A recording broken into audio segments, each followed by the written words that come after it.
Matik bayad, usa daw testing sa motor. Moto, ato nang gipagawas atong motor. Iguyod ni Sir Direng Dapita pagawas kay iyang testingan ni atong Suzuki Smash 115. Latest gyapon ang model, 3 years registrado, all stock gyapon. Mao ni tayo pa-testing ni sir. Tauran dito ng battery mga boss. Kaya lang i-testing ang crank. Ang ngaran ni battery, ilang i-crank. May pakipwersa, may pakimudagan, may plaka, pangsyon tanan. Good as brand new. Ito gadala man itong motor si sir ganiha. Iyara itong gihatod yung motor niya. Iyara nang ibalikan. Itistig padagan. Guwapo pa. All stock. Okay pwersa. Ito nakadecide din si sir. Okay na to. Yan na itong ibayaran ganiha. Marat ang video ha. Sticker di ay niya. Ito ni picturean. Yan. Dali ato sa i-check da. Nakadina. Chassis, engine number, tugma ba. So far, goods pa kayo. Medyo layo-layo. Panigdalon daw si sir. Kilapu-lapu pa daw niya daw ng motor. Asa ka na niya ibilyan. So, kung goods kuno kayo, matik na. Nangitag smash diha. Daghan. Pagkita kapilian smash.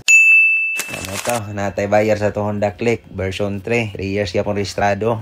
Check na tong chassis, engine number, all stock. Ang mileage na niya. Murag na sa limot. Mangkoy. Kidagan mo color puti. Basta, may ra na siya. DC 18 ba to? Testing ni sir ani. Okay pa kuno kayo, puti nga color mo ni kasagaran kusog kay pangitaon sa customer, color puti. Okay man sila, nilang gi-final, tagsan lang sila motor pa uli. Sa nangita mga click ko, mga guwapo pa kitong click. Salamat lang, thank you.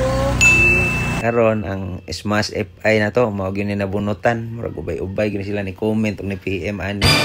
Nya, taas-taas gyud yung presyo pero per tips ang baguha. Ang kuan pa na niya, use ana sa previous owner mo grag 2 ka bulan, 2025 model Suzuki Smash nga FI, na plate number, all stock gyapon, may pakipwersa, tipid pa sa gasolina. Mo siya first time day na to naka-unan ni direct stock mga boss. Mas nga FI basig na ano pud ani sono, naka-mags na pagyud siya. Ninanyo na nilang sir dire, matong okay naman eh.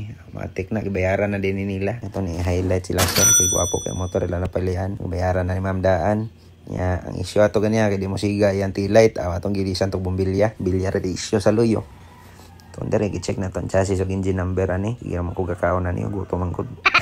Ito mga boss atong tanaw ni ang chassis ug engine number ani 3 years registrado 2029 pa expire adugay pa kayo. Anang hitag mga smash diha kasagaran nato smash na bilin dire kay katong mga diaphragm ug karburador mga latest gyapon nga model. Pwede ra kana nato testingan tanan mga boss. So kani atong FI mao gyud ni nabunutan. Guwapo pa kayo. Sa nang hitag motor diha daghan pa tag pwede ka pilian dire located data sa Dawis Talisay or visit atong page NF Motorcycle Cebu. Salamat. So nice.